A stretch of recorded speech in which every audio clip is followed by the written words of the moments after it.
In today's video, I'm going to teach you how to download an SSL certificate from GoDaddy.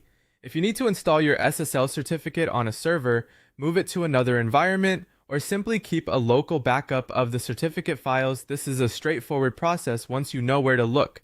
In this walkthrough, I'll guide you through the exact path inside your GoDaddy account so you can download the correct files with confidence. To begin, sign in to your GoDaddy account. After you're logged in, head to the My Products section. This area is where GoDaddy organizes all of the products and services attached to your account, so it's the best place to quickly locate your active SSL certificates. Once you're in My Products, find the SSL certificates section and open it. Next, look for the active certificate you want to work with.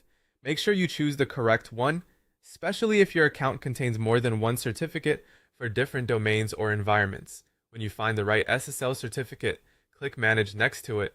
This will open the certificate management area where GoDaddy provides options related to that specific SSL setup.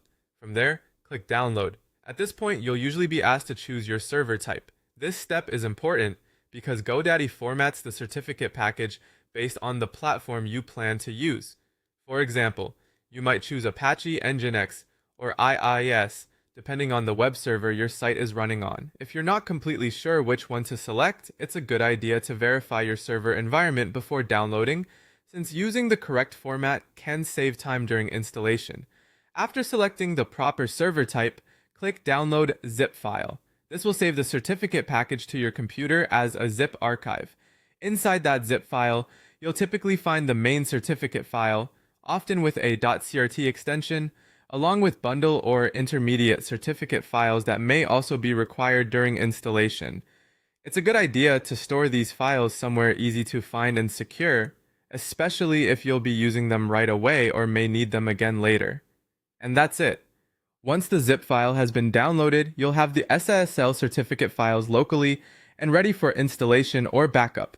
Just make sure you keep the files organized and use the version that matches your server type. Thanks for watching, and I'll see you in the next video.